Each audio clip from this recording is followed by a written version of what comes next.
Papa Dudut. Lahat naman siguro tayo ay may panghihinayang sa buhay.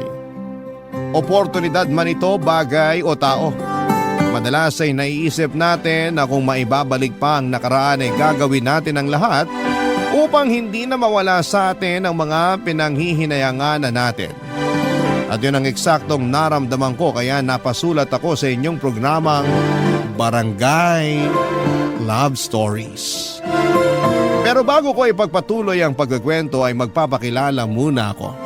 Tawagin niyo na lamang po ako sa pangalang August, 31 years old at kababalik ko lang dito sa Canada netong taong 2024 upang magtrabaho.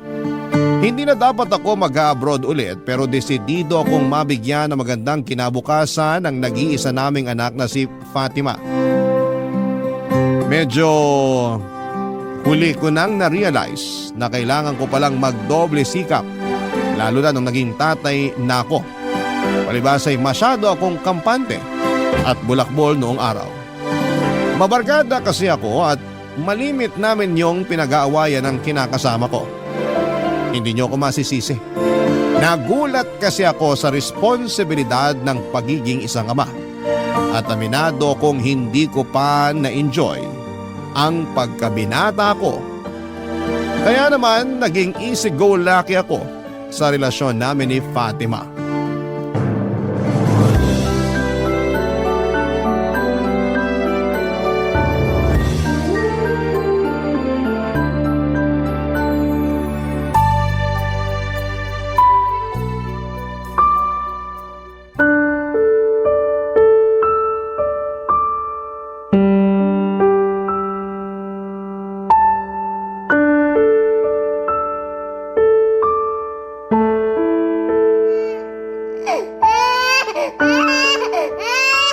Yun!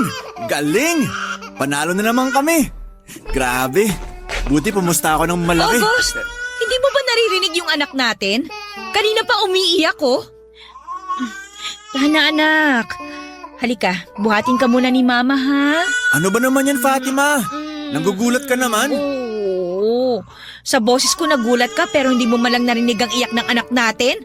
Ayos ka rin ha? Kanina naman hindi umiiyak si baby. Kanina hindi umiiyak si baby. Ang sabihin mo kahit nakabaging tong anak natin sa kaiiyak, wala kang pakialam kasi nakatutok ka lang din sa cellphone mo. Grabe ka naman magsalita. Totoo naman ah.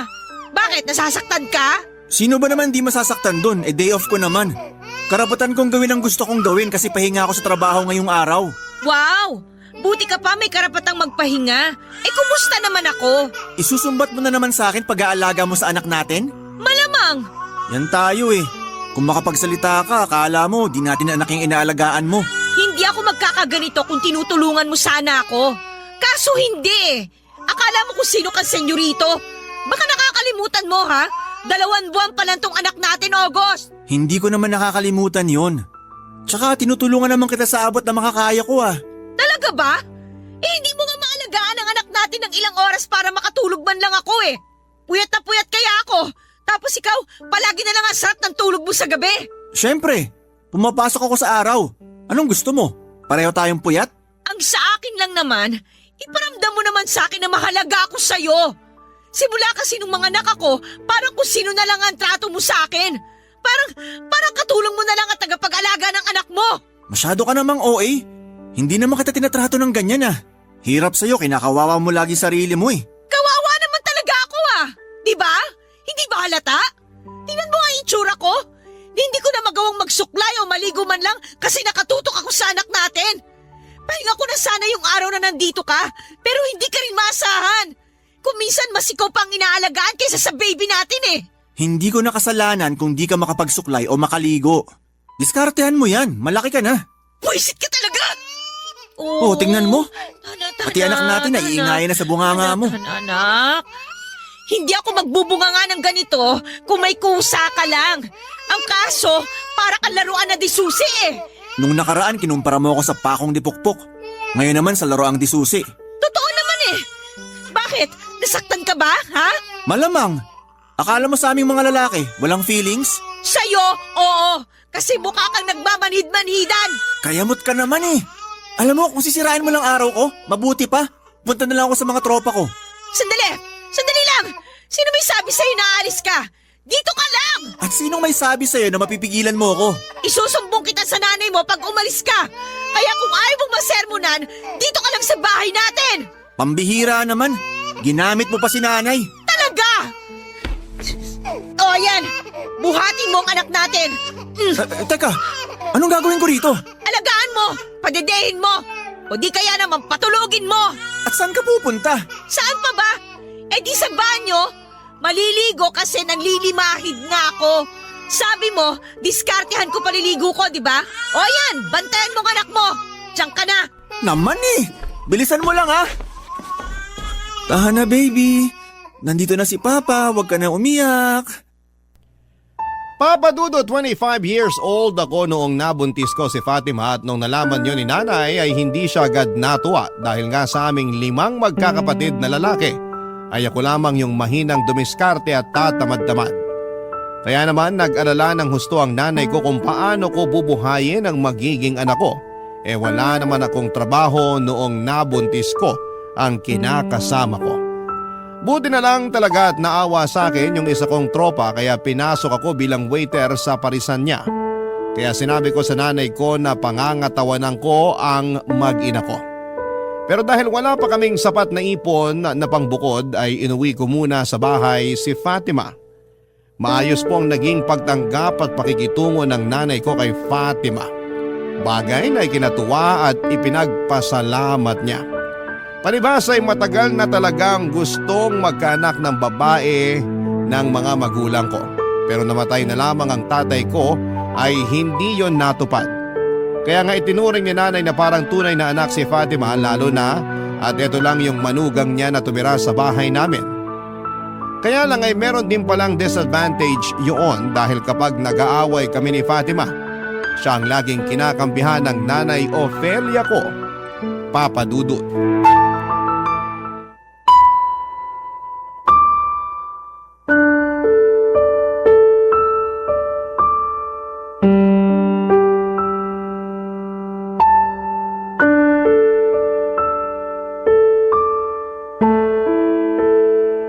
August? Ano na naman yung nakarating sa akin na nag-away na naman kayo ni Fatima? At talagang tinutuon niya yung sumbong niya sa'yo? Hindi siya nagsumbong. Nakita ko lang siya na umiiyak habang hinihele yung anak nyo, kaya nag-alala ko. Ayun, tinanong ko. Nung una ayaw pa ngang sabihin pero pinilit ko, kaya napakwento na lang din yung kinakasama mo. Huhulaan ko po, sa kwento niya, siya na naman ang tama tapos ako yung mali. O naniniwala naman ako kay Fatima. Kasi nakikita ko ang mga pagkukulang mo sa pamilya mo. Pati ba naman kayo, Nay? Anong pati ako? Sakit niyo magsalita kasi. Nasasaktan ka kasi totoo yung sinabi ko. Malay niyo naman nagdadrama lang yung si Fatima. Dito kasing nakaraan, lagi siyang malungkot. Tapos tingin niya pa sa sarili niya, kinakawawa ko. Kaya nga naiinis ako sa kanya eh. Kasi di naman ganun trato ko, pero yun iniisip niya. Intindihin mo na lang ang kinakasama mo. Baka mamaya dumaan sa ano nga yun? Postpartum depression yang si Fatima. Mahirap yun para sa aming mga babae na nagluwal ng sanggol. Kayo talaga? Kung ano-ano yung nababasa niyo sa internet. Anong postpartum depression? Di naman yung totoo. Dami niyong alam. Anong hindi totoo?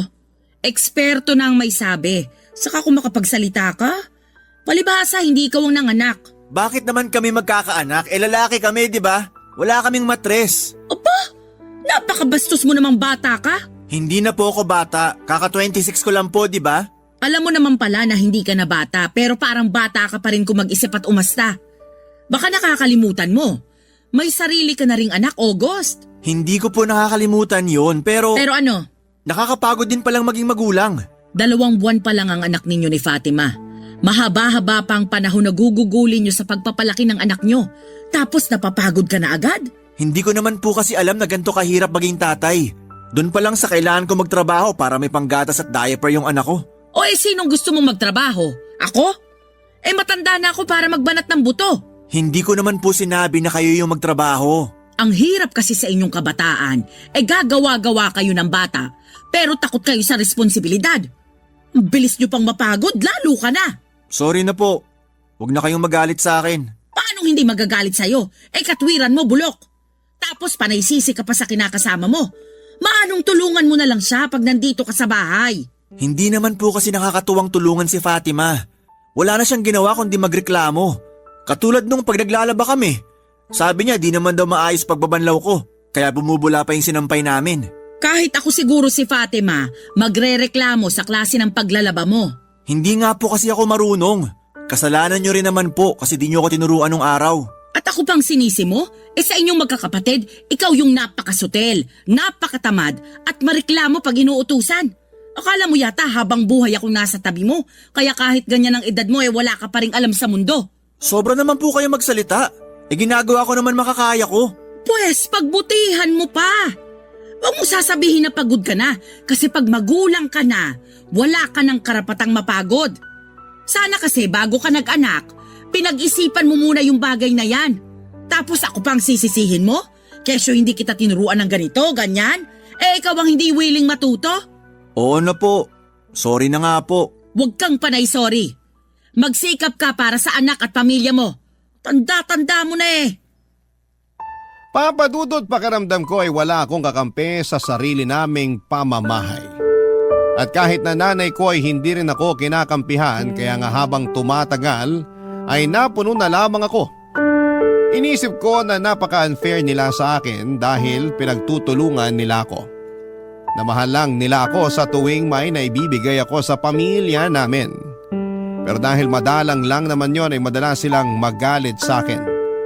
Kaya naman imbes na matuto at magpursige ako sa trabaho ay mas lalo akong tinamad. Hindi nagtagal ay lumayo na ng tuluyan ang loob ko sa mag-ina ko at pati na rin kay nanay. Mas matimbang na sa akin ang mga tropa ko dahil sila ang nalalapitan ko para makinig ng mga hinaing ko sa buhay. Lalo na kung tungkol yon sa kinakasama ko. Nawala na rin ako ng amor sa anak namin at kapag nasa bahay ako, ay mas gusto ko na lamang matulog kesa alagaan siya.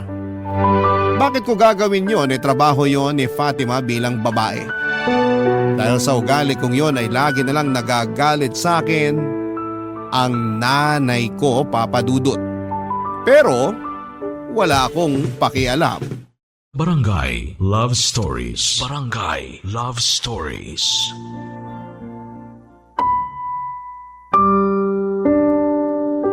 Papa Dudut, sa aming magkakapatid, ako lang ang hindi nakapagtapos ng pag-aaral.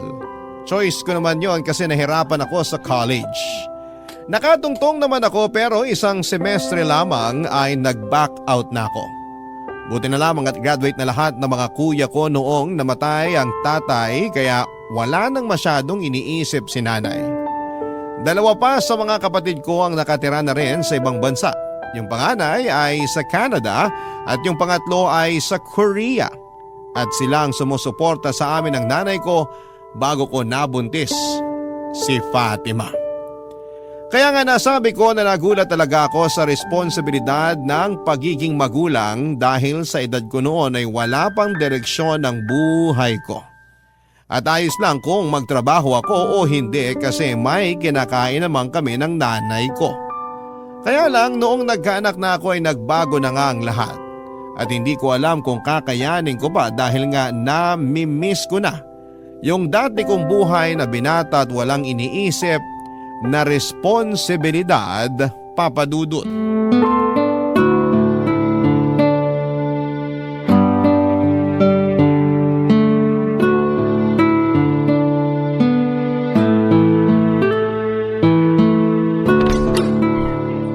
Ay, grabe. Daming customer kanina sa paresan. Ayun, di ako maganda ugaga sa kakaserve sa mga tao. Mabuti pa, makaupo nga muna. August, nabili mo ba yung gamot ng anak natin para sa sinat niya? Ha? Ay, nako, hindi. Ano ka ba naman? Ubus na yung gamot ni baby. Huling inom na yung kanina. Bakit? May sinabi ka ba sa akin? Oo, kaninang umaga. Kaninang umaga pa pala. Malamang makakalimutan ko yon kasi nga dami kong ginawa. Pero nag-text ako sa'yo eh. Huwag mo sabihin na hindi mo nabasa. Nakita ko status mo sa Facebook kaninang 3:00. Sobra ka naman. Ako pa talaga ikaw tong parang wala sa hulog. Alam mo may sakit yung anak natin eh. Bukas ka na lang bumili. Masyado ka namang ano. O sige, akin ang pambili. Anong pambili? Wala akong pambili. Bakit wala? Sahod mo ngayon, di ba? Oo, kaya lang... Kaya lang ano? Konti lang yung sinahod ko kasi may ilang araw din akong di nakapasok nung sumakit ngipin ko, di ba? O tapos? Ayun, sakto lang pambayad sa kinuha kong hulugang cellphone. Ano ka mo? Kaya wala na akong pera. At inuna mo pa talagang bayaran yung pesting cellphone na yan? Alam mo naman na tuwing sahod ko yun hinuhulugan, di ba? Tsaka pumayag ka naman na kumuha ko matapos mo basagin yung screen ng phone ko. Oo nga, pero hindi ibig sabihin uunahin mo yan kaysa sa pambili ng gamot ng anak mo. O paano na ngayon? Wala kang maibigay sa akin na pera. Saan ako kukuha ng pambili ng gamot ng anak natin? Kay nanay na lang muna siguro. Hindi ka ba nahihiya sa nanay mo? Ang tanda-tanda mo na, asa ka pa rin sa kanya? Kesa naman di mo mabili ng gamot ang anak natin, sige nga. Tsaka babayaran ko naman pag sumahod ako sa susunod eh. Kung makapagsalita ka, para kampante ka lang na may nanay kang mauutangan kaya hindi mo na kami inisip ng anak mo ah. Ano na naman bang drama yan, Fatima? May binayaran nga ako, di ba? Hirap bang intindihin yon? Oo, kasi ikaw ang padre de pamilya sa atin. Dapat alam mo i-prioritize ang pangangailangan ng pamilya. Tsaka hindi lang naman ito yung unang beses na nagipit tayo ah. Dahil sa kulang o hindi kaya mababa yung sweldo mo. Buti na lang talaga nandyan yung nanay mo pero mahiya ka naman sa kanya. Bakit ako mahihiya? Nanay ko yun. Tsaka asa rin naman siya sa mga kuya ko na nasa ibang bansa. Eh di mahiya ka sa mga kuya mo? Ay, ewan ko sa'yo. Ang nega mo naman. Hindi ako nega. Sinasabi ko lang sa'yo yung totoo. Matanong nga kita, kontento ka na ba sa trabaho mo dyan sa paresan ng tropa mo? Oh, trabaho ko na naman na pagdiskitahan mo. Tanong ko ang sagutin mo. Kasi hindi kayang bumuhay ng pamilya yung sinusweldo mo doon. Kaya naman. Kaya mo mukha mo. Wala ka nga may abot sa akin ngayong pambili ng gamot ng anak mo eh. Paulit-ulit naman tayo eh. Hayaan mo. Sa susunod, meron na akong iaabot. Parang nagsisisi na ako na nagpabuntis ako sa katulad mo na mahilang dumiskarte at kontento na lang sa puro hingi sa nanay niya. Kakainis ka!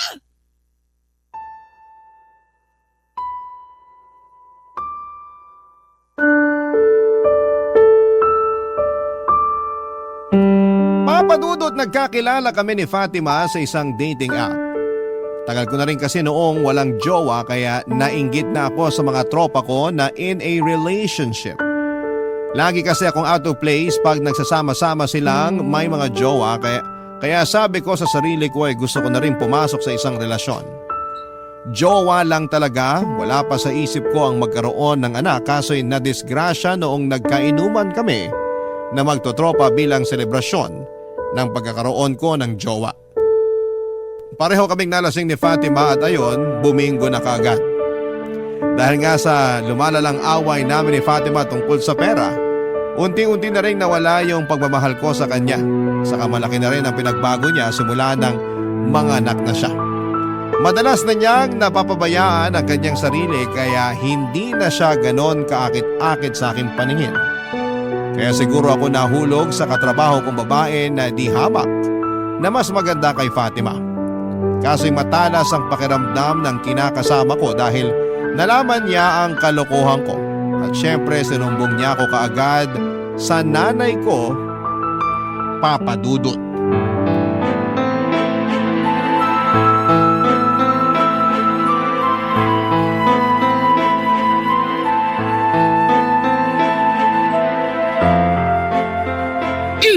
Nay! Muntik naman po akong tamaan ng kaserola. Sana nga tinamaan ka na kasi kulang pa yan kung tutuusin. Bakit po ba? Ano po kasalanan ko? Nakuha mo pa talagang magtanong? Halika rito. Papaluin kita ng panandok. Lintik kang bata ka? Huwag po, Nay. Masakit po yan. Wala akong pakialam. Sana naisip mo yan bago ka nagloko. Ano po magloko? Hindi ko po kayo maintindihan. Aray ko, Nay! Kunwari ka pa? Alam ko na lahat kasi sinabi sa akin ni Fatima. Ano na naman po bang sinumbong sa inyo ng babaeng yun? Ay di ano pa nga ba? Yung tungkol lang naman sa pambababae mong damuho ka. At naniwala naman kayo sa kanya, ako tong anak nyo? Bakit hindi ako maniniwala kay Fatima? Eh hindi naman sinungaling yung kinakasama mo. Nay naman eh. Kung ganun, totoo nga. Sabihin mo, totoo ngang nang babae ka? Nay, please po. Sagutin mo ang tanong ko, tatamaan ka ulit nitong panandok na hawak ko. Opo. Nang babae nga po ako. Ang kapal ng mukha mong bata ka! Hindi na nga po ako bata. Huwag niyo na po akong ituring na bata. Tama na po, nakakasakit na kayo. Dapat lang nasaktan kita para magtanda ka. Puro kasabi na hindi ka na bata. Pero tignan mo nga yung ginawa mo sa kinakasama mo. May anak na kayo ni Fatima. Pero bakit nakuha mo pang tumingin sa iba? Kasi nakakasawa na po yung ugali ni Fatima. Nakakaaburido na. Parang hindi na siya yung babaeng minahal ko. Parang nag-iba na siya. Kaya ka ng babae kasi nag-iiba na si Fatima? Baka naman imahinasyon mo lang yon. Kasi sa nakikita ko, siya pa rin naman yung kinakasama mo. Yung nanay ng anak mo. Oo, may nagbago sa kanya. Lalo na sa pisikal niyang itsura. Nakwento niya sa akin na hindi ka na raw nagagandahan sa kanya dahil hindi na siya madalas nakapag-aayos o kahit suklay man lang. Pero naisip mo man lang ba kung bakit? May anak siyang inaalagaan. Naisip ko naman po yun. Pero yung ibang nanay nga, bakit nagagawa pa rin mag-ayos ng sarili nila? Malamang hindi sila nangungunsimi sa mga asawa nila. Hindi tulad mo. Mahina na nga dumiskarte. Nakuha pang mambabae. Ay! Saan ba ako nagkulang sa pagpapalaki sa'yo, anak? Bakit kasi ganyan ang ugali mo? Bakit hindi ka nalang nagmana sa mga kuya mo na matitino at responsable sa mga pamilya nila? Yan na naman kayo. Kinukumpara nyo na naman ako kay na kuya. Kanino kita ikukumpara? Sa mga kapitbahay? Siyempre hindi po. Nagtataka lang ako kasi pare-pareho naman kayo ng gatas na ininom. Isa rin yung tubig na pinanligo ninyo. Ay, walang labis, walang kulang. Pero bakit parang sa'yo sumablay, anak? Ewan ko po. Basta yun yung nararamdaman ko. Ayoko na kay Fatima kaya nagawa kong tumingin sa iba. Ganun na lang yon? Hahayaan mo na lang masira ang pamilya nyo dahil lang sa ayaw mo na? Kesa naman po pilitin pa natin. Wala rin naman patutunguhan. Ay, napakasinto-sinto mo talaga kahit kailan. Papadudot na galit ako ng husto kay Fatima dahil sa pagsusumbong niya sa nanay ko. Ewan ko pero pakiramdam ko ako yung aping-api sa amin dahil pinagtulungan nila ako ni nanay. Kaya nga ininsulto ko lalo ang kinakasama ko at mas pinamukha ko sa kanya kung bakit ko nagawang tumingin sa iba. Hindi nga nagtagal ay tuluyan na akong umalis sa bahay namin para makisama sa babae ko dahil mas ramdam ko sa kanya ang concern at pag-aalaga sa akin. Alam ko na marami sa inyo ang madidismaya at sasabihin na baka karmahin ako. Kaya nga pagkalipas ng 3 buwan ay nangyari ngayon nang manlalaki naman ang babaeng pinalit ko kay Fatima at hindi nagtagal ay iniwan na rin niya ako. Noong naging mag-isa ako ay nakaranas ako ng depresyon kaya kinapalang ko ang mukha kong umuwi sa pamilya ko. Kaso hindi ko naabutan sa bahay namin ang mag-ina ko dahil sinabi ni nanay na umalis na raw si Fatima Papadudot at umuwi sa kapatid niya para doon na manirahan kasama ang anak naming 2. Barangay Love Stories. Barangay Love Stories. Papadudot doon ko po na-realize na sobrang lungkot pala na mag-isa sa bahay namin habang wala ang mag-ina ko. Kaya nga noong sinermonan ako ni nanay ay pikit mata kong tinanggap lahat ng mga sinabi niya. Tama naman kasi siya dahil naging pabaya akong padre di pamilya at malaki talaga ang pagkukulang ko kay Fatima at sa anak namin. Doon na ako nag-isip-isip na sana'y hindi ko pinagpalit ang pamilyang meron ako. Nang makapag-ipon na ako ng lakas ng loob ay ginawa ko na ang sa tingin ko ay nararapat na tamang gawin. At yun nga ay ang panunuyo kay Fatima na bumalik sa bahay namin at sa buhay ko. Kasama ang nanay ko ay pinuntahan namin sila sa tinutuluyan nila para humingi ng paumanhin. Umaasa ako Papadudot na patatawaran ako ni Fatima kasi alam ko sa sarili kong mahal niya pa ako. At ako pa rin ang tatay ng anak namin, Papadudot.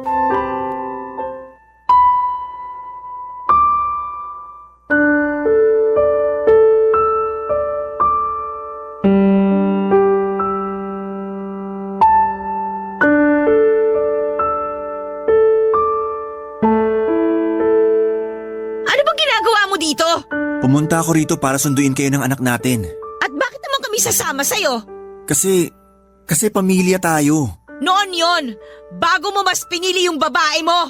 Alam ko na malaki naging kasalanan ko sa'yo. Kaya nga nandito ako ngayon para humingi ng kapatawaran.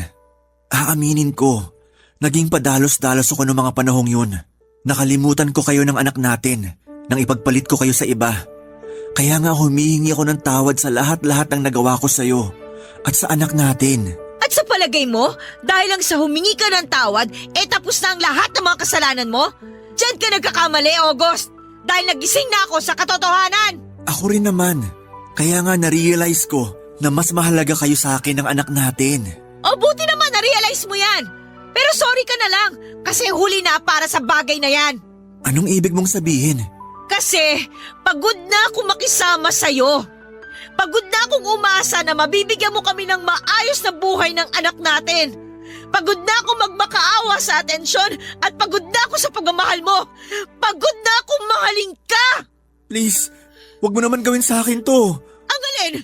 Huwag ako mapagod sa'yo? Oo, bigyan mo pa ako ng isa pang pagkakataon kasi nagsisisi na ako. Hindi ka ba nakikinig? Pagod na nga ako, di ba? Ibig sabihin, pati pagbibigay ng pagkakataon sa'yo, kinapagurang ko na rin. Pagod na akong umasa na magbabago ka pa kaya bahala ka na sa buhay mo. Fatima naman, wag mong gawin sa akin to. Alalahanin mo may anak tayo. Hindi ko nakakalimutan yon. Pero hanggat wala kang napapatunayan, wala ka rin karapatang matawag na tatay ng anak ko. Pangako, magsisikap ako. Paghahanap ako ng ibang trabaho para tumaas yung sahod ko para makabukod na tayo at mabigay ko rin yung pangangailangan nyo. Gawin mo muna bago ako maniwala sa'yo. At kung magawa mo man, huwag ka pa rin umasa na magkakabalikan tayo. Hindi ko naman ipagkakait sa'yo yung anak natin eh. Pero ayoko na makisama sa'yo kahit kailan. Ayoko na ulit maranasan yung mangungunsumi ako sa'yo. Yung mapraning sa'yo dahil sa pagiging sinungaling mo. Regalo ko na lang talaga sa sarili ko na bitawan yung relasyon natin. Kasi alam ko, wala na akong mapapala sa katulad mo. Huwag ka naman magsalita ng ganyan. Lahat naman ng tao nagkakamali. Walang pinapanganak na perpekto. Kaya nga magsikap ka na lang na magbago para maging mabuting tatay sa anak natin. Kasi hanggang doon na lang yung magiging papel mo sa buhay namin. Ang mabuti pa, umalis ka na. Ayoko na makita ka pa.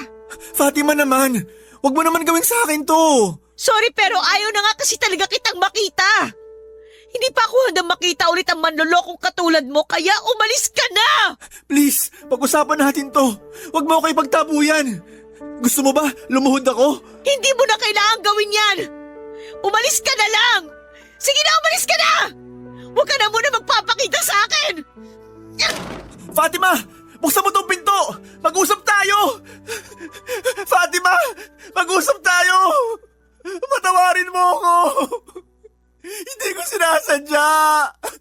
Fatima! Papadudot na pahiya talaga ako ng husto ng pagsarhan ako ni Fatima ng pinto. At ang sakit lang sa loob ng mga sinabi niya sa akin. Gusto kong magalit sa kanya pero hindi ko magawa dahil kasalanan ko naman ang lahat. Iyak ako ng iyak habang inaalo ni nanay. Buti na lamang at kasama ko siya dahil parang nawala ng lakas ang mga tuhod ko dahil sa mga nangyari. Ramdam ko ang pag-aalala niya at nananaig pa rin sa kanyang pagiging magulang kahit na galit siya sa akin. Patuloy kong sinuyo si Fatima dahil nandun pa rin ang pag-asa ko na mapapatawad niya ako. Sinubukan ko pa nga siyang ligawan ulit pero mariin niyang sinabi na ayaw na niya talaga makipagbalikan sa akin. Doon ko napag-isip-isip na baka kaya niya ayaw sa akin ay dahil hindi ko pa napapatunayan sa kanya ang lahat ng mga sinabi ko. Kumbagay wala pa akong maipagmamalaki o resibo para sa kanya. At sa anak namin kaya nga doon ako nagpatulong sa kuya ko na nasa Canada na kunin ako dahil gusto kong magtrabaho doon. Bago ko umalis ay sinabi ko kay Fatima na babalik ako para pakasalan siya. Bagaman sinabi niya na wala na akong aasahan sa kanya ay hindi ko yon pinakinggan at pinaniwalaan. Tinuloy ko ang pag-abroad ko habang nagsusustento sa anak namin. Hindi naman pinagkait ni Fatima ang anak ko kaya naman masayang masaya ko. Pagkalipas nga ng 3 taon ay umuwi ako sa Pilipinas para tuparin ang pangako ko sa dati kong kinakasama. Plano ko na sanang mag-propose ng kasal sa kanya, kaya lang ay nalaman ko na ikakasal na pala siya sa iba.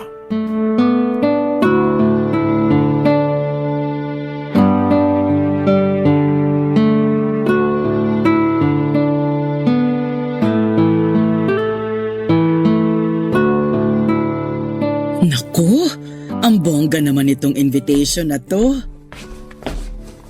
Good morning po, Nay. Ay, good morning din anak. Ano po yung hawak nyo?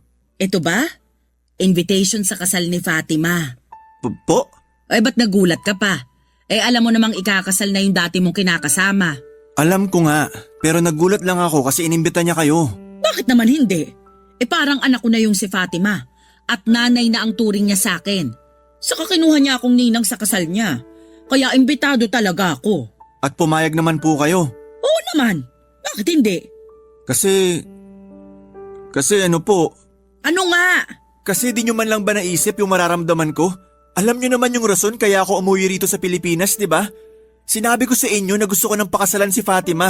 Pero nagulat na lang ako nung nalaman ko na sa iba na pala siya ikakasal. Ikaw lang naman ang nagdesisyon na pag uwi mo rito, yayayain mo na siya magpakasal. Nakwento sa akin ni Fatima na bago ka raw umalis pa Canada noon, sinabi niya na sa'yo na wala na kayong pag-asa na magkabalikan.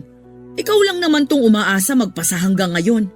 Tigil mo na yan kasi ikakasal na yung tao. Mag-move on ka na. Sobra naman po kayong magsalita.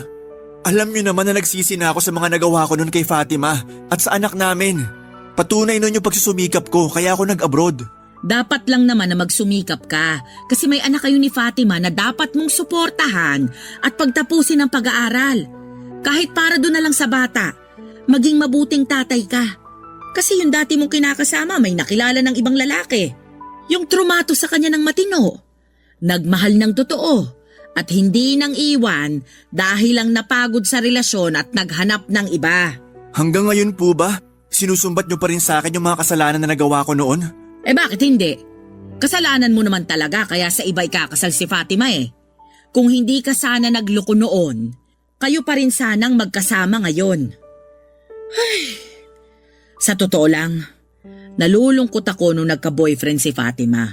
Pero nung nakita ko siya sa piling nung lalaking mapapangasawa niya, napanatag ako. Bilang ina na anak na ang turing sa kanya, wala akong ibang hangad kundi maging maligaya siya sa piling ng lalaking mahal niya at totoong nagmamahal sa kanya. Kahit na hindi ako yung lalaking yon?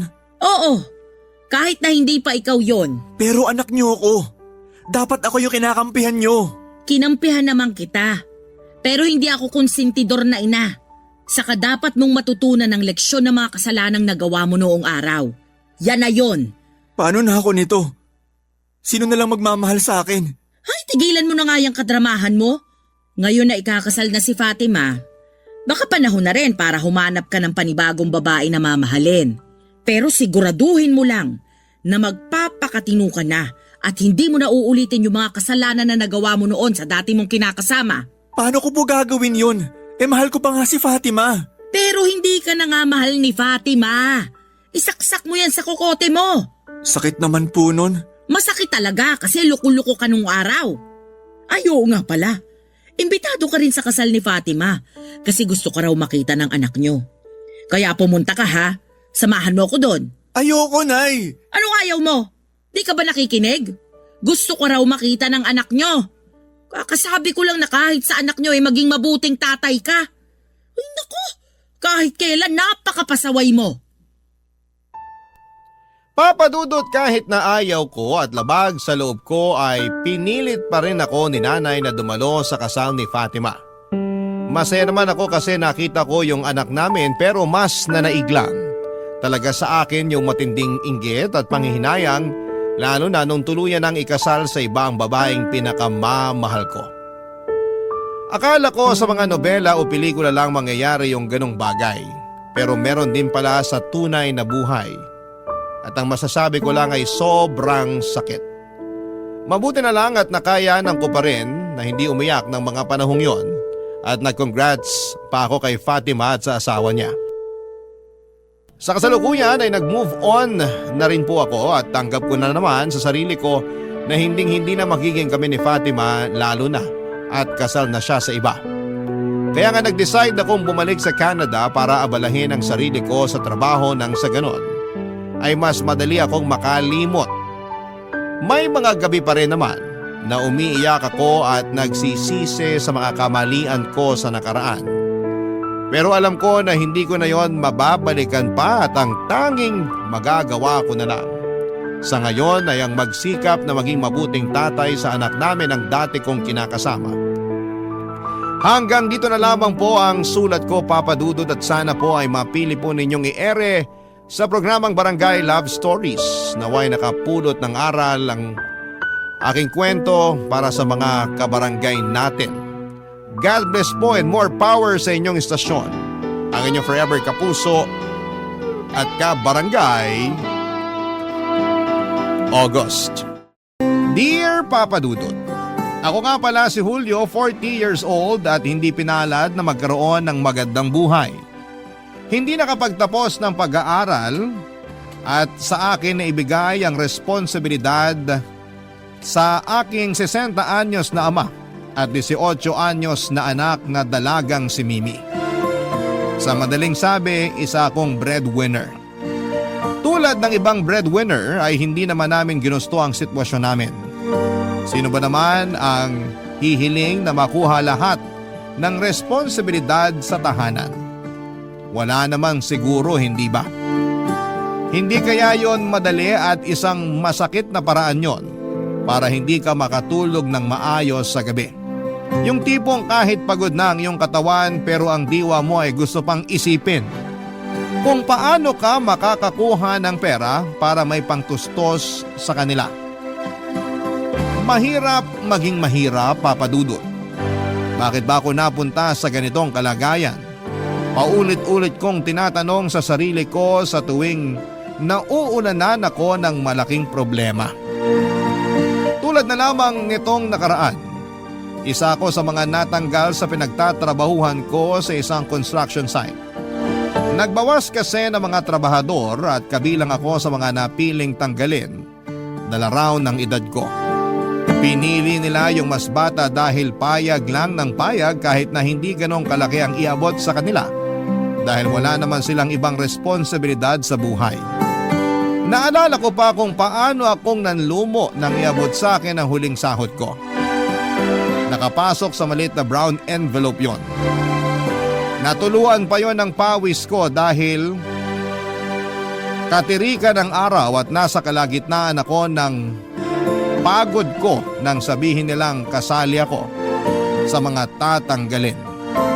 Hindi ko alam kung paano ko noon bubuksan ng brown envelope lalo't iniisip kong yun ang huling pera na may iaabot ko sa tatay ko, Papa Dudut.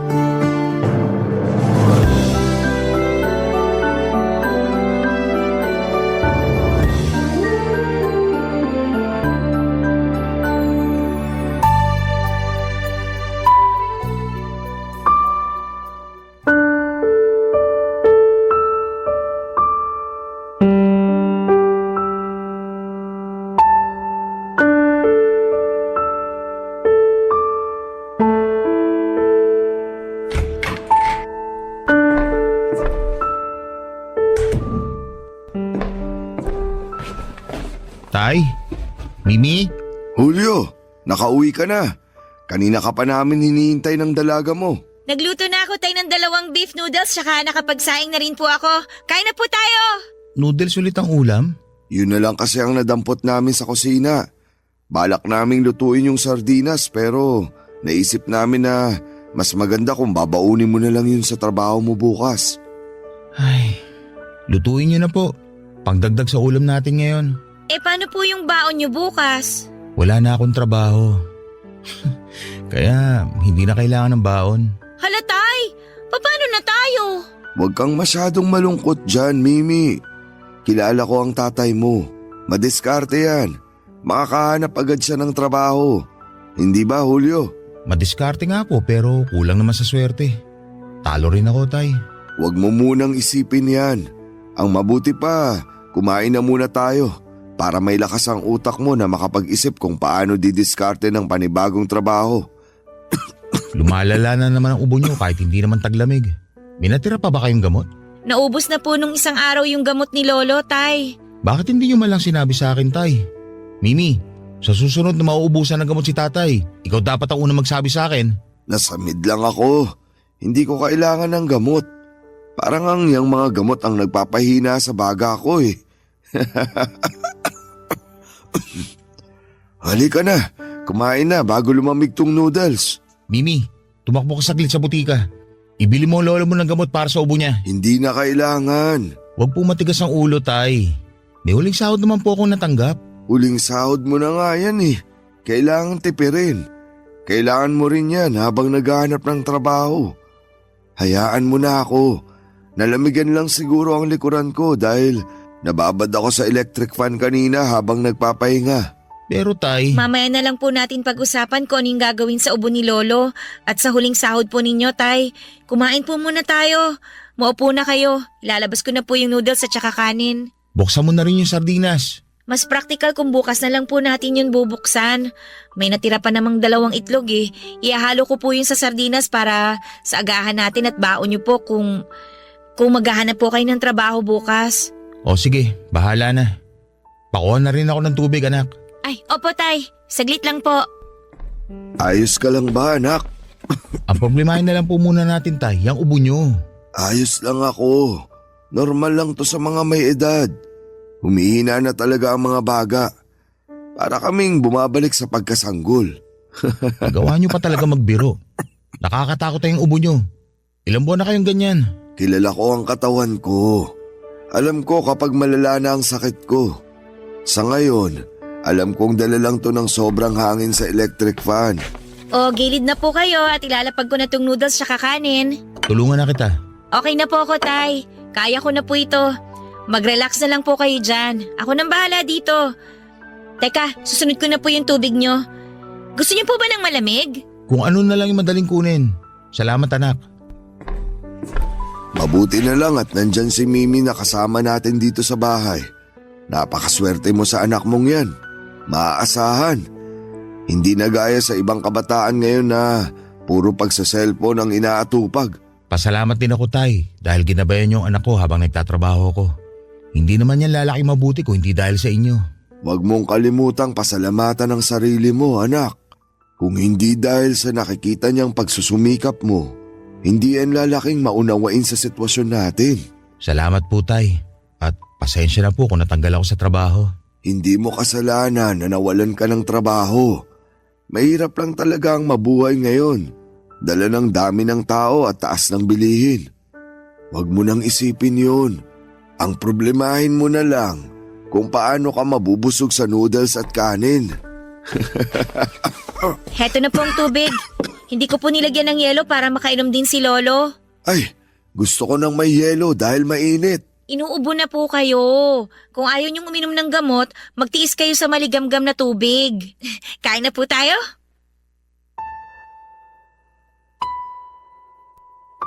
Pinangunahan ni Mimi ang pagdarasal bago kami kumain. Sa totoo lang ay hindi ako nakisali sa dasal dahil lumilipad ang isipan ko sa mga gastusin ngayong nawalan ako ng trabaho. Nakatingin lamang sa akin noon si tatay at ramdam ang bumabagabag sa loob ko. Hindi ko yon maitago sa tatay ko at kailanman ay hindi ako makakapagtago ng laman ng isip ko sa kanya. Pero hinayaan niya lamang ako at hindi na pinakialamanan pa. Sinalukan niya ako ng noodles sa mangkok habang ang anak kong si Mimi naman ay pinagsandok ako ng kanin. Sinimulan na namin ang pagkain. Halos wala ng lasa ang sabaw ng noodles. Dinamihan ni Mimi ang sabaw para may matira pa para kinabukasan. Kinirot or nakurot ang puso ko. Lalo't sa murang edad ay natuto na akong kung paano magtipid ang anak ko. Hindi lang dahil yon ang dapat kundi dahil alam niyang mahirap kami at wala kaming ibang magagawa. Pasimple naglagay ng asin at paminta si tatay sa kanyang noodles. Pasimple para hindi makita ni Mimi.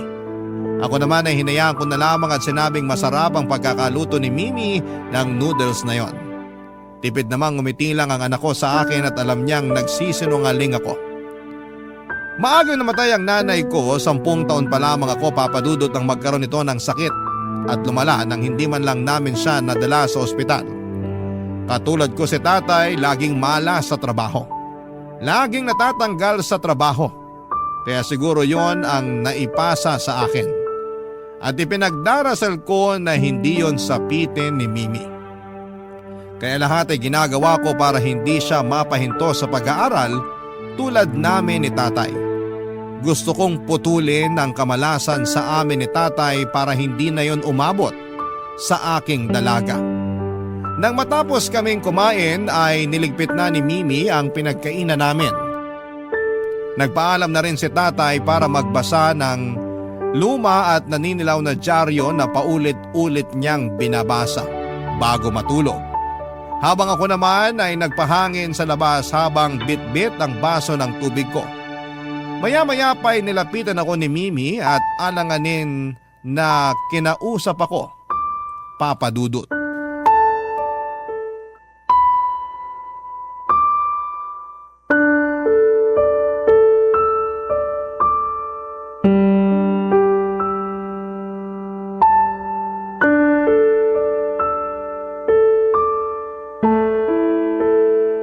Tay, Ano yun anak? may sasabihin po sana ako. Maupo ka rito sa bangko. Tabihan mo ako. Ano bang kailangan mo? Alam ko malitong timing ko pero Makikinig ako kahit ano pa yan. may kailangan po kasing bayaran sa school. Magkano ba? Hindi ko naman po kasi alam na mawawalan kayo ng trabaho Anak, magkano ba? 150 pesos po. Meron ako rito. O kahit 50 pesos na lang po, Tay. Ako na pong bahalang dumiskarte sa 100. Hindi mo kailangan gawin yun. Tatay mo ako at obligasyon kita. Nakakahiya na po kasi. Paano bang nakakahiya? Gastusin mo yan sa pag-aaral mo. Ako nagpupumilit sa'yo na makapagtapos ka. Kaya igagapang ko hanggang dulo, makakuha ka lang ng diploma. Paano kaya, Tay, kung huminto muna ako sa pag-aaral? Yan naman ang hindi mo pwedeng gawin. Sasama naman ang loob ko kapag ginawa mo yan. Pwede ko po kayo matulungan magtrabaho. Kahit ano pong trabaho, papasukin ko. Kaya ko naman po Yan ang kinatatakot ko anak. Ayokong sa kahit anong trabaho ka lang makapasok. Gusto kong makahanap ka ng trabaho na pangarap mo. Kaya kita pinag-aaral. Marami naman pong hindi nakapagtapos ng pag-aaral na umasenso. Ayokong sumugal tayo sa ganyang pananaw. Iba pa rin ang nakatapos. Tingnan mo kami ng lolo mo. Kapwa kami hindi nakapagtapos. Oh, nasan kami ngayon? Ang lolo mo hindi na makabili ng bagong dyaryo. Ako? Eto. Problemado kung paano tayo sa mga susunod na araw. Kahit pansamantala lang akong hihinto, Tay. Babalik din naman po ako sa pag-aaral. Alam mo bang ganyan din ang linya ko sa lolo mo nung huminto ko sa pag-aaral? Ano ba nangyari? Hindi na ako nakabalik pa sa eskwelahan dahil nahiya na ako sa edad ko. At mas sinahanap-hanap na ng katawan ko ang trabaho at sahod. Gusto ko lang naman po talagang makatulong sa inyo. At nagpapasalamat ako dahil naisip mo yan. Pero kung gusto mo talaga ako matulungan, mag-aral ka. Balang araw ka na lang tumulong sa akin. Sa ngayon, hayaan mo muna akong kumayod para sa atin. Pero Tay… Hindi na magbabagong isip ko. Igagapang kita sa pag-aaral mo. Yan ang pangako ko sa sarili ko at hayaan mo akong tuparin yon. Yun na lang ang nagbibigay sa akin ng pag-asa. Pasensya na po kayo, Tay, kung nagiging pabigat ang pag-aaral ko sa inyo. Kahit kailan hindi ka naging pabigat. Ikaw pa nga tong nagpapagaan ng buhay namin ng lolo mo. Kung hindi dahil sa'yo, wala nagpapaalala sa lolo mo na alagaan ang kalusugan niya. Kung hindi dahil sa'yo, wala umasikaso sa pagkain natin. Kung di rin dahil sa'yo, hindi ako magkakaroon ng dahilan para lumaban pa sa buhay. Kaya wag na wag mong iisipin na pabigat ka. Dahil hindi mo alam kung paano mo pinagaan ang mabigat naming buhay ng lolo mo. Tay, Oh, ano yon? pwede kaya tayong humingi ng tulong sa nanay ko? Sa 18 years na nandito ka sa mundo, naisip pa niya magbigay ng tulong sa'yo? Nagbabago rin naman po ang tao. Baka lang po maisip niyang kailangan ko rin ng tulong niya. Lalo na po kapag nalaman niya ang sitwasyon natin. Kung gusto niyang tumulong, sana dati pa. Subukan po natin, Tay. Ako na lang po yung kakausap. Ayokong maranasan mo ang naranasan ko sa kanya. Ayokong ipahiya ka niya at itanggi sa bagong pamilya niya. Hindi ko makakayanan yon, anak. Pero paano naman po ako? Anak din naman niya ako ah. Sa perpektong mundo, ituturing kanyang anak. Pero wala tayo sa ganong mundo. Ito ang totoong mundo natin. Tinakasan tayo ng nanay mo at yun ang kailangan natin tanggapin. Oh, siya, matulog ka na. Mamaya iiwan ko sa mesa ang perang kailangan mo. Huwag mo nang problemahin kung saan ka kukuha ng pera. Ako ang dapat gumagawa nun.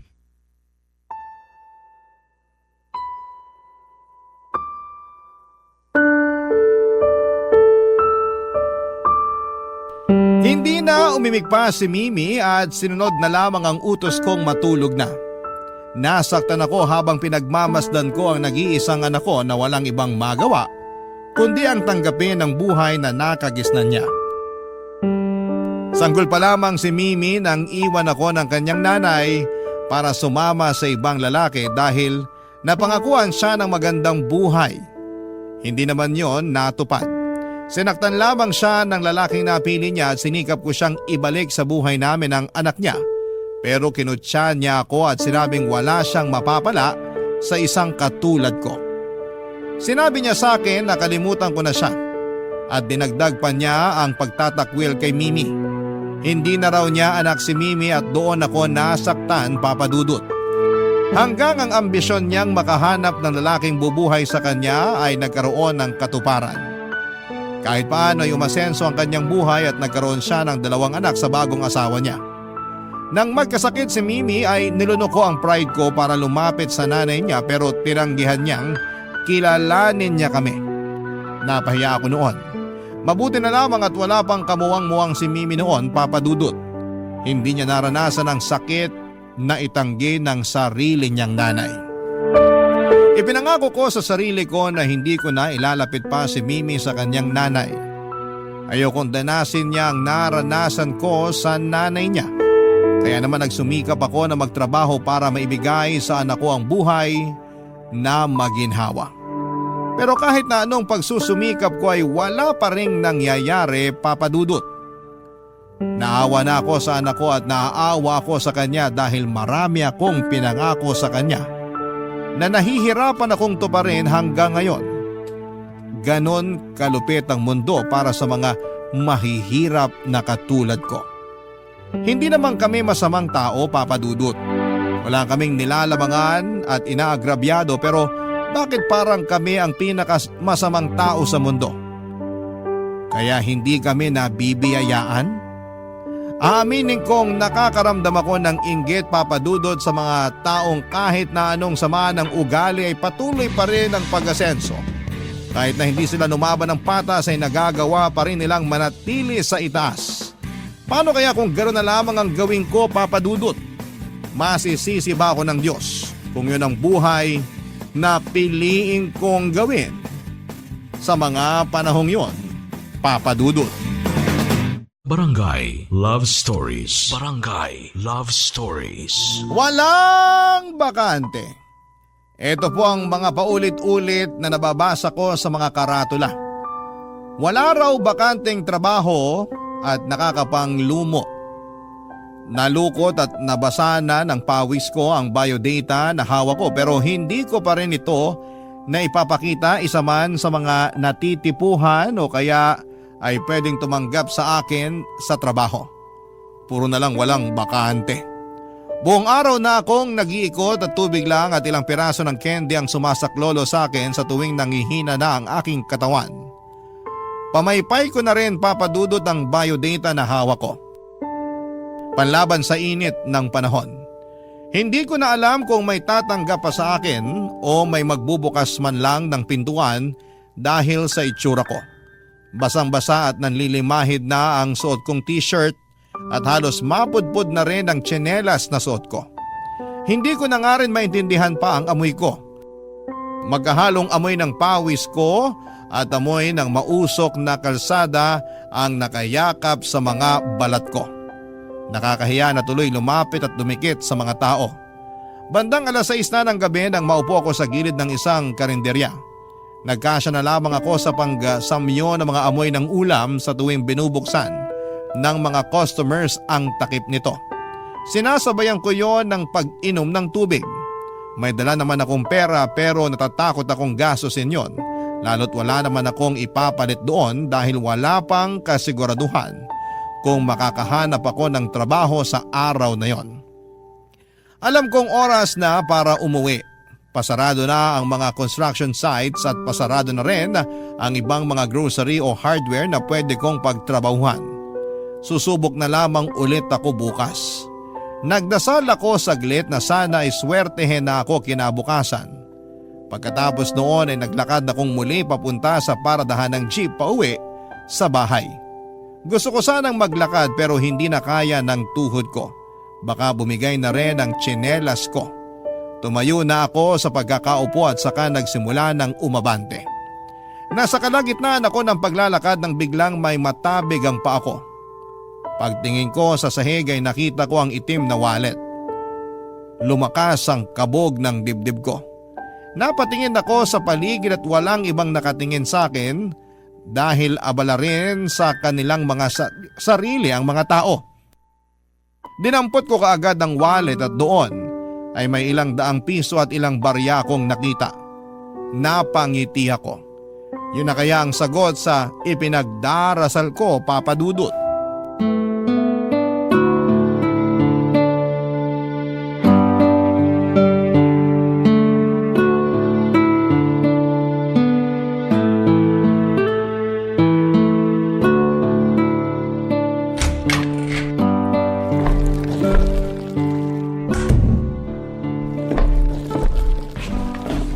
Tay, Mimi?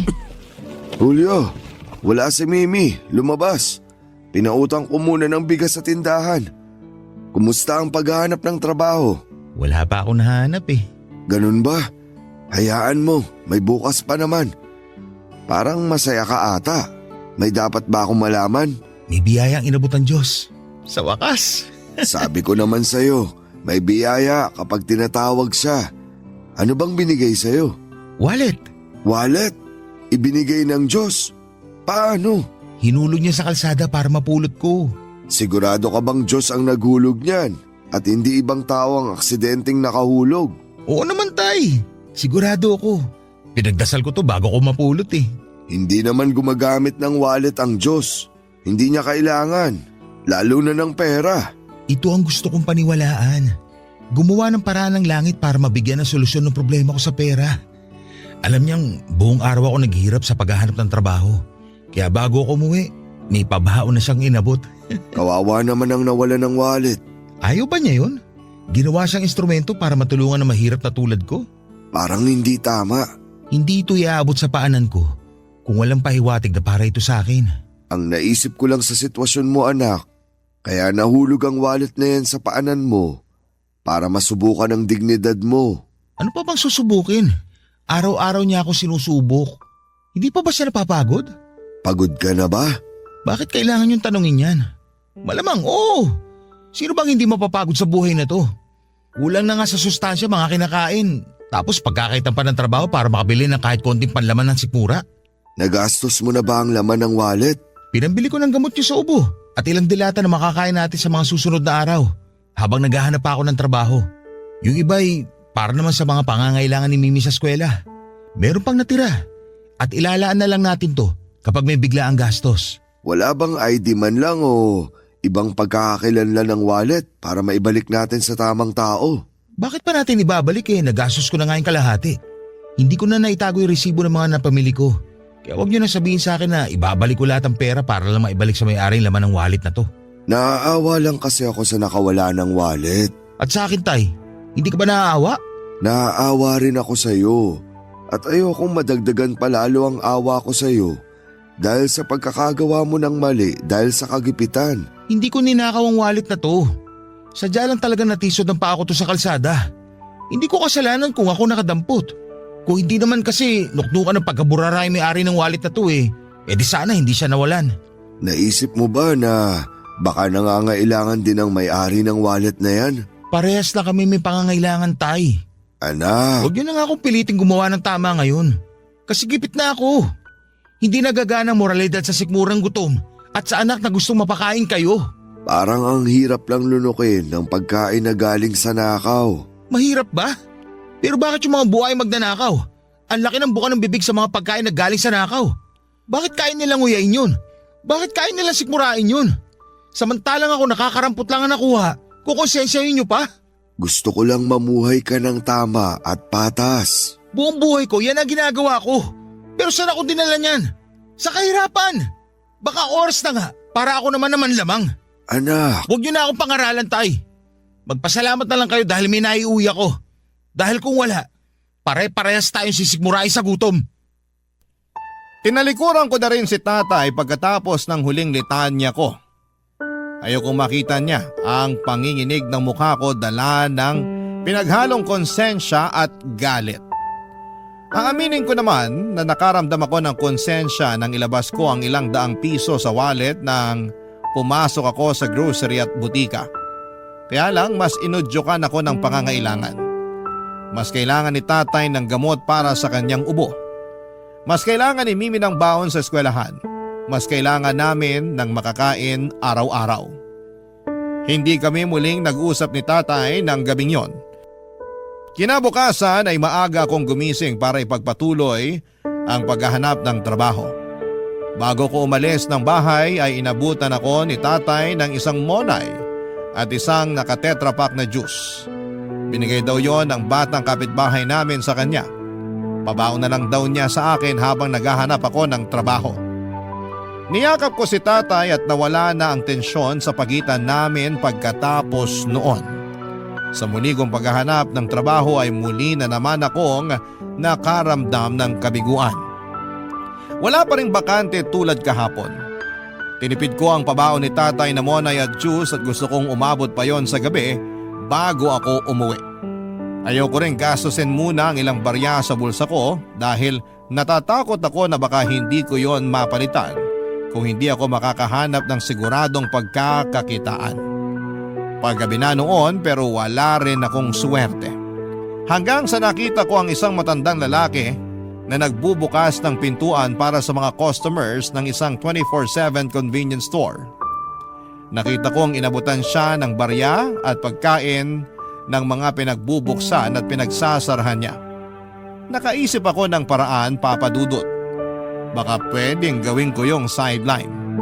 Naghanap ako ng katulad noon na tindahan at nang makahanap ako ay agad kong hinawakan ang pintuan para ako ang magbukas at magsarado para sa mga papasok sa customers.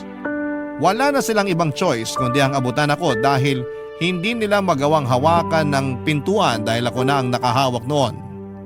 Tila ba naging utang na loob yon sa kanila kaya paglabas nila ng tindahan na yon ay napipilitan silang abutan ako ng barya o pagkain.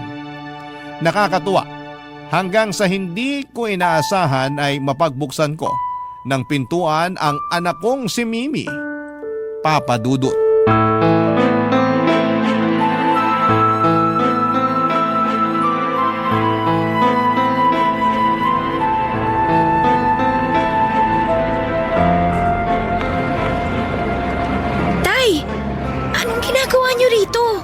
Ikaw, anong ginagawa mo rito? Paggabi na. Kanina patapos ang klase mo dapat.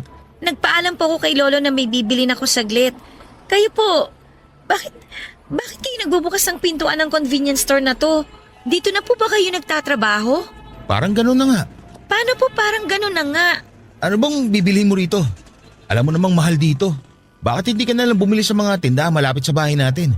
Dito lang po kasi may nagbebenta ng kailangan ko ng ganitong oras eh. Ano bang kailangan mo? Tay, sagutin niyo po muna yung tanong ko. Tumabi ka nga muna rito sa gilid at haharangan mo yung mga customer na papasok. Dito po ba kayo natanggap na magtrabaho? Magkano po papasahod nila sa inyo dito? Bibigyan po ba nila kayo ng uniform? Wala akong uniform. Magkano po ang pasahod nila? Hindi nila ako pinapasahod. Tumabi ka sabi. Baka masita ka ng guard pati ako madamay. Tay, ano bang nangyayari talaga? Ano ba tong ginagawa nyo? Pinagbubuksan ko ng pinto ang mga customer. Tapos binabayaran kayo? Inaabutan lang ako ng barya o pagkain ng mga customer. Kung sino man yung makonsensya at maawa. Hindi kayo totoong empleyado dito? Ang dami mo namang tanong anak eh. Imbis na marami na akong kita ngayon, inaharang mo pa. Pasensya na kayo, Tay. Gusto ko lang naman kasing malaman kung bakit kailangan nyo tong gawin eh. Dahil kailangan natin ng pera. Yun lang. Wala po ba kayong nahanap na ibang trabaho? Hindi pa ba trabaho ang tawag sa ginagawa ko? Hindi naman to permanenteng trabaho, Tay. Wala namang permanente sa mundo eh. Eh paano kapag nahuli kayo ng mga empleyado sa ginagawa nyo? Bawal po yan. Paanong bawal? Ang dami nang gumagawa nito. Nakikigaya lang ako. Huwag po nating gayahin yung mali. Anong mali sa ginagawa ko? Tumutulong pa nga ako sa mga customer na maraming bitbit at hindi mabuksan ang mabigat na pinto. Hindi ko naman sila pinipilit na abutan ako. Kusa lang lahat ang bigay nila sa akin. Nakita mo itong mga barya ko? Galing lang to sa mga ilang customer na pumasok na. Wala pa akong 3 oras na nagbubukas ang pinto ah. Ano pa kaya kapag ginawa kong 8 oras to? Saka heto oh, may mga pasobra silang pagkain na binibigay na lang sa akin. Tutal, nandito ka na rin naman. Isabay mo na to pa uwi mamaya. Mamili ka rin ang gusto mong baon sa school. At yung iba, iwan mo na lang para sa lolo mo. Baka pumapagalitan kayo ng guard, Tay. Trabaho niya itong magbukas ng pinto para sa mga customer. Paano siya magagalit eh? Binabawasan ko na nga trabaho niya. Magbantayan na lang siya sa loob dahil baka manakawan pa sila. Tay! At pagka uwi mo, ayoko mababanggit mo to sa lolo mo. Nagkatampuan na kami kagabi. Ayoko maulit pa yon. Ano po bang pinagtalunan ninyo? Hindi na mahalaga yon. Sa amin na lang ng lolo mo. Tay, total mukhang nakarami na naman kayo. Baka naman gusto niyong umuwi na tayo. Kulang pa to para sa akin. Mas marami pang dadagsang customer mamaya at lalo't uwian dyan sa katapat na opisina. Hihintayin ko sila. Ikaw umuwi na. Baga pa ang pasok mo bukas. Tay! Anak, sumunod ka na lang pwede. Hindi na ako natutuwa na magpaliwanag sa'yo kung bakit ganito lang ang ginagawa ko para kumita ng pera para sa atin. Kala mo ba madali to para sa akin? Nakapangliliit pero wala akong magawa kasi kailangan natin ng pera. Umuwi na tayo, Tay. May awa ang Diyos. Bukas makakahanap ka rin ng trabaho. Makakahanap? Ilang walang bakante na karatula lang hinahampas sa akin ng kapalaran mula pa noong isang araw. Yun ba ang awa?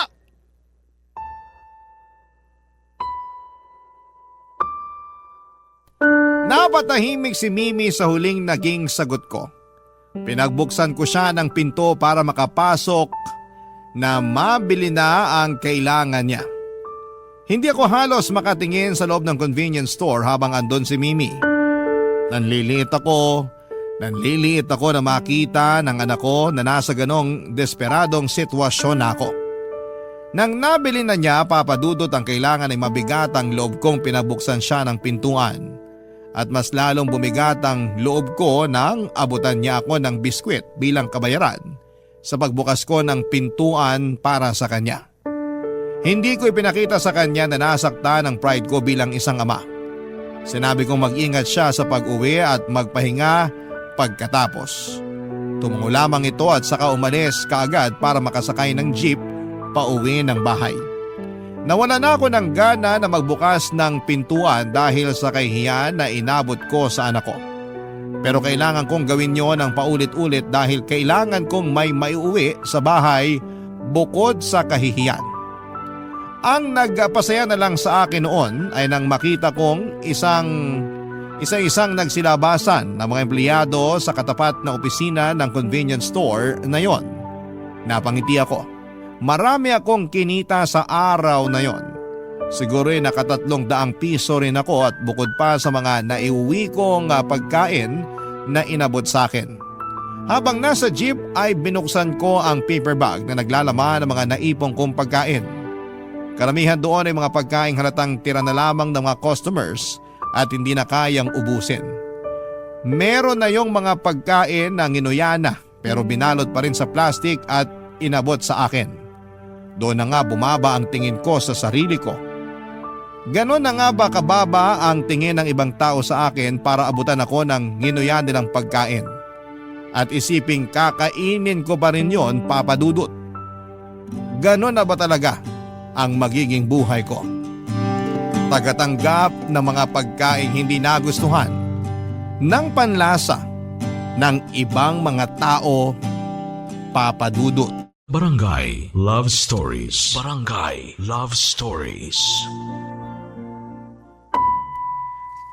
Papadudot na kailang araw din ako sa pagbubukas ng pinto ng convenience store na yon bago ako sitahin ng mga empleyado. Bawal na raw. Wala rin naman akong nagawa at nagpatuloy akong muli sa paghahanap ng trabaho. Lahat ng construction site ay dinaanan ko pero walang tumatanggap sa akin. Walang bakante. Nakakapanlumo ang kalagayan ko pero wala akong ibang nagawa kundi ang subukan pa.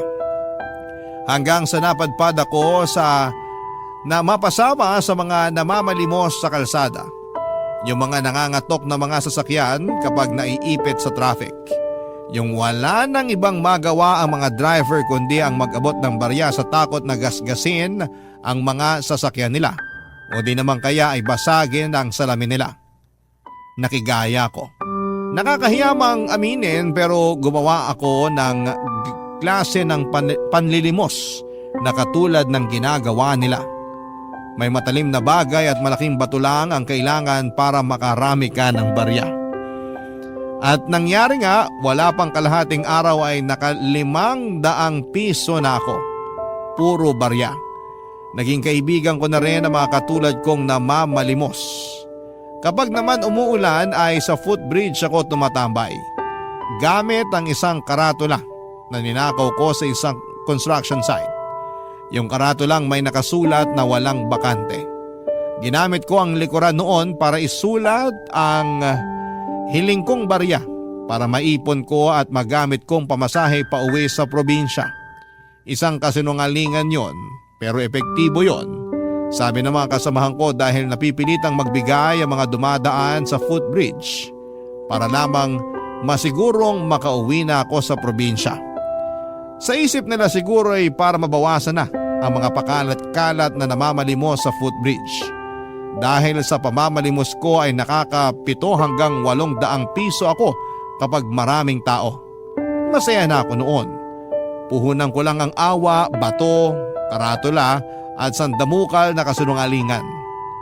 Ako na ang gumawa ng sarili kong pagkakakitaan, Papa Dudut.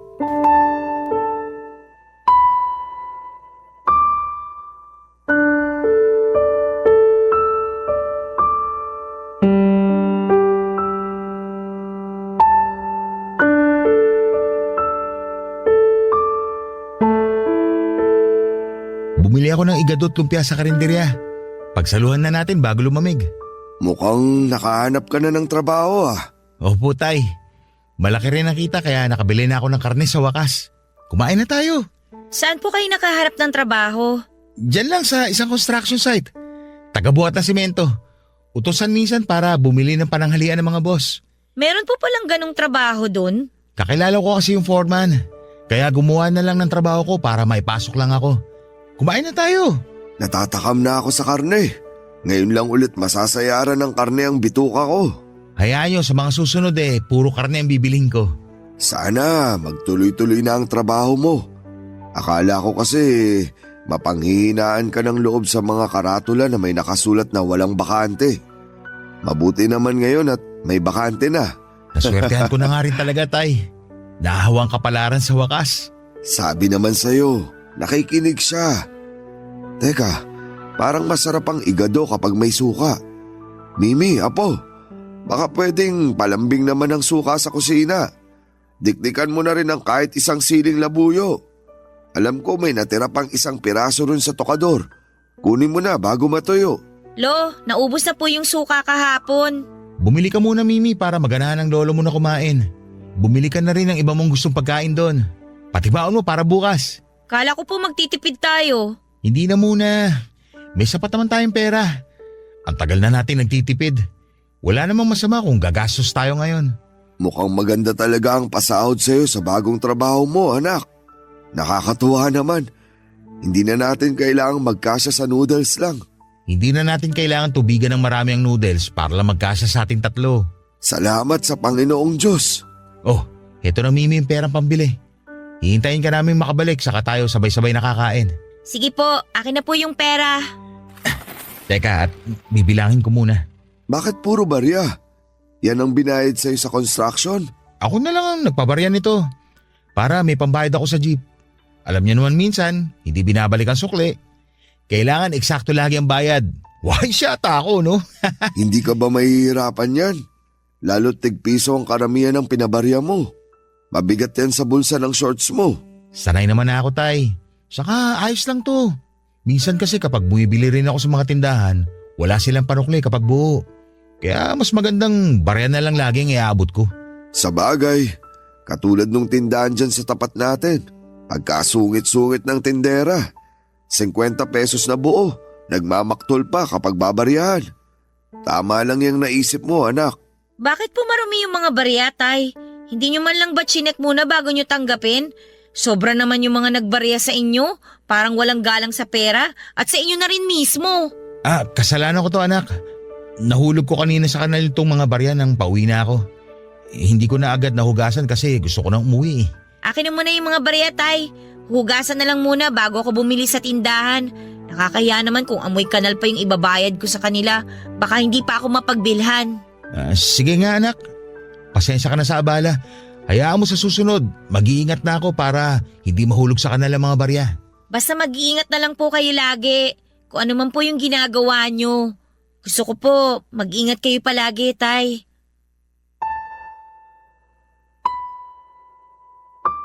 Malaman ang pagkakasabi at pagkakatitig ni Mimi sa akin. Hindi ko ngayon natagalan, napatingin ako agad sa mga barya at nagkunwaring binibilang ang mga yon makaiwas lamang sa kanya. Hindi ko rin sinagot ang sinabi niya at pagkatapos kong maiayo sa mga barya ay inabot ko na yon sa kanyang mga palad, Papa Dudut. Tinulungan siya ng kanyang lolo, hinugasan nila yon sa lababo. At pagkatapos ay nagpaalam na si Mimi para bumili ng mga kailangan niya. Naiwan kami ni tatay sa mesa at pinagmamasdan ng mga pagkain. Napangiti ako pero may halong pait. Alam kong galing sa pagsisinungaling ang pinambili ko ng mga hinaing ko sa mesa. Alam kong nakakahalata na rin si Mimi pero ayaw niya lamang magsabi. Ewan ko lang kay tatay kung nakaramdam na siya ng mali o masyado siyang nasisilaw sa mga masasarap na pagkaing inuuwi ko sa kanya. Kaya hindi na niya kayang pagtuunan ng pansin kung bakit bigla kaming nagkakaulam ng karne. Sa paglipas nga ng mga araw, pinagpatuloy ko pa rin ang pamamalimos. Nananakot pa rin ako ng mga sasakyan na naiipit sa traffic para sa pilitan akong abutan. Nagbubukas na rin ako ng mga tubig sa sasakyan or nagbubuhos na rin ako ng tubig sa mga sasakyan at nagkukunwaring nililinisan ko. Alam kong naiinis na sila pero wala silang magawa dahil mas malaki ang magagastos nila kapag hindi sila magbibigay sa akin. Natutunan ko lahat ng yon sa mga kapwa ko na mamalimos. Minsan ay nakausap ko ang mga kasamahan ko. Nalaman ko sa kanila na tulad ko noon ay lumalaban din daw sila ng patas. Pero hindi naging patas ang batas para sa kanila. Kaya wala silang ibang nagawa kundi ang ipaglaban na lamang ang sarili nila at makigaya sa kasamahan namin. Naintindihan ko sila, andun na rin kasi ako. Lagi akong may dalang karatula na naglalaman ng iba't ibang mga kasinungalingan. Una nga ay yung kailangan ko ng pamasahe pauwi ng probinsya at yung isa naman ay ang pagpapanggap ko na nasa ospital ang asawa at anak ko. Hindi ako nakaramdam ng konsensya habang ginagamit ko ang mga karatulang yon. Maliban na lamang sa isang maulang Biyernes kung saan ang taong laging nagpapaalala na meron akong konsensya ang lumapit sa akin, Papa Dudut.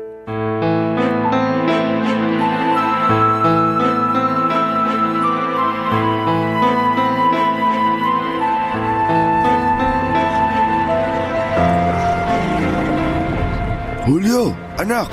Tay, anong ginagawa niyo rito? Ikaw, anong ginagawa mo rito? Tay, Para sana mga karato lang nakabalandra sa harapan mo. Sinong asawa at anak mo ang nasa ospital? Bakit ka uuwi ng probinsya? nasan si Mimi tay? Nasa bahay, pinabantay ko ron. Huwag niyo ako isusumbong sa kanya. Ayokong bumaba lalo ang tingin niya sa akin. Siya nga mismo ang nagsabi sa akin tungkol sa ginagawa mo. Alam niyang dito ka nakapwesto sa footbridge sa hapon tuwing umuulan. At alam niyang sa kalsada ka sa umaga. Wala akong ginagawang masama. Hindi pa ba masama tong panluloko sa kapwa mo? Ako lang ba gumagawa nito? Marami kami. Bakit ako lang nadidigdik dito? Pero bakit kailangan mong sumali sa karamihan? Kasi sila lang yung nakakaintindi sa sitwasyon ko. Naiintindihan naman kita, anak. Paano niyo ako naiintindihan? Lagi nyo nga pinaparamdam sa akin na mali ako sa mga pinipili kong pagkukunan ng pera eh. Ay, pwede ba akong tumabi sa'yo rito? Hindi ko naman pag-aari yung footbridge na to para pagbawalan ka. Anak, bakit ka umabot sa ganito? Dahil sa hirap ng buhay. Meron pa bang ibang sagot? Bakit kailangang ilihim mo to sa amin ng anak mo? Kasi pinamumukhaan nyo lang sa akin na mali itong ginagawa ko. Lagi na lang ako nalilit sa sarili ko to, hinuhusgahan nyo ako. Hindi kita pinagbabawalang mamalimos. Kung ito na lang talaga ang pwede at kaya, sino ba naman ako para magreklamo pa? Yun naman pala eh. Hayaan nyo na ako. Umuwi na lang kayo, tintayin nyo na lang mga karne na iuwi kong pangapunan nyo. Yun naman ang gusto nyo, hindi ba? Karne na ulam sa araw-araw. Ang hindi ko lang matanggap, bakit kailangan mong magsinungaling sa dahilan mo ng pamamalimos sa kapwa mo? Wala kang asawa't anak na nasa ospital. Wala ka ring probinsyang uuwian. Dahil sa ganitong paraan lang ako nabibigyan ng pera. Dahil sa awa. Ay, alam mo ba, nung namatay ang nanay mo, namalimos din naman ako para lang matubos ang bangkay ng nanay mo sa punerarya. Nagsulat din ako sa karatula na humingi ako ng tulong para matubos ko ang nanay mo. Doon ako nakalikom ng pera para may palibing ng maayos ang nanay mo. Malaki ang utang na loob ko sa mga nanlimos sa akin noon. Hindi ko yun makakalimutan. Ano pinuputo mo ngayon, Tay? Walang masama kung hihingi tayo ng tulong. Hindi natin pwedeng sarilinin habang buhay ang bigat. At alam ko na ang panglilimos ang paraan mo para sabihin sa iba na nahihirapan ka na. At naiintindihan kita, anak. Hindi kita inuusgahan tulad ng iniisip mo. Nasasaktan nga ako kasi sa iba ka humihingi ng tulong imbis na sa amin na malalapit sa'yo. Kasi naman, Tay. Alam ko, hindi ka man magsalita. Pero alam ko kasi anak kita. Hindi nyo alam, Tay. Wala kayong alam kung gaano kabigat sa akin na humingi ng tulong sa iba. Kasi nasanay na ako na lagi nag-aabot ng tulong. Hindi ko alam kung paano ako masasanay na ako ang inaabutan. Ay, anak, gusto ko lang magpasalamat sa iyo sa lahat ng ginawa mong sakripisyo para sa amin ng anak mo. Hindi madali yung ginagawa mo. Yung inaabot mo sa akin lahat at wala kang tinitira para sa sarili mo. Isusubo mo na lang, iisipin mo pa kami. Salamat anak ha. Hindi madali tong ginagawa mo pero nagagawa mo pa rin. Kung nakakaligtaan ko mang sabihin sa'yo palagi, salamat sa pagmamahal mo para sa amin. At kung hindi sapat ang pasasalamat na ibibigay at sasabihin ko sa'yo ngayon, gusto kong sabihin sa'yo na hindi kita masisisi. Kung ito ang naisip mong paraan para mabigyan kami ng maayos na buhay. Kahit sinong ilagay sa sitwasyon mo, gagayahin ka rin. Huwag kang mag-alala, anak. Hindi kita hinuhusgahan. Sa totoo lang, hinuhusgahan ko ang sarili ko dahil hindi ko man lang naipaglaban ang buhay na nararapat para sa iyo nung bata ka. Kasalanan ko kung bakit ka umabot sa ganito. Kung nagsumikap lang ako lalo noon, hindi mo kailangang magsulat ng mga kasinungalingan sa mga karatula. Maambunan ka lang ng barya. Pasensya ka na, anak. Pasensya ka na talaga. Tuluyan ang napaiyak si tatay habang hawak ang mga karatulang ginawa ko. Inalalayan ko siya para hindi bumagsak sa pagkakaupo niya. Doon ay niyakap niya ako. Nagkaiyakan kaming dalawa at tinanggap namin ang kahinaan namin ng mga oras na yon. Hindi ka talaga makakapagtago ng kahihiyan mo sa mga taong mahal mo. Pagkatapos noon ay inaya na akong umuwi ni tatay Papadudot. Itinapon ko na rin ang karatula ko. Ayoko nang gamitin yon para manloko ng ibang tao at totoong wala namang masamang humingi ng tulong sa iba. Pero mali na hahaluan mo ng pangungonsensya at kasinungalingan para lamang maabutan ka. Tuluyan ko nang tinalikuran ang pamamalimos, Papa Dudut. Ang mga naipong kong barya ang siyang ginamit ko para maging pamasahe para makalayo sa lugar namin at makahanap ng trabaho. Sa awa naman ng Diyos ay natanggap ako sa Laguna bilang tagabantay ng mga puno ng mga lansones, guyabano, rambutan at iba pa. Malawak na farm yon. Hindi ganong kalaki ang sahod pero libre ang tirahan ko at pagkain. Kaya naiipon ko ang sahod ko para maipadala kina tatay at kay Mimi.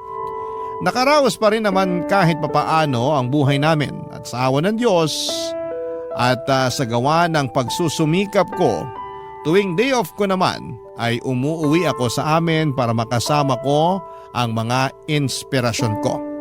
Naging sapat na yon para sa akin. Pinayagan ko na rin si Mimi na mag-sideline bilang tagabantay ng parlor na malapit sa amin. Pero pinayagan ko lang siya tuwing wala siyang klase. Gusto ko pa rin unahin niya ang pag-aaral niya sa lahat. Si tatay naman ay nag-i-extra bilang taga-tanggal na mga damo sa isang subdivision. Hindi nila magawang tanggihan si tatay dahil naaawa na rin sila dala ng edad at kabaitan nito.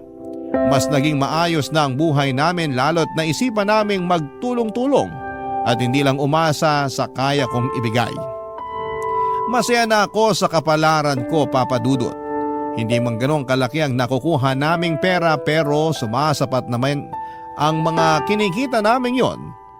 At alam naming napaghirapan namin ang perang yon.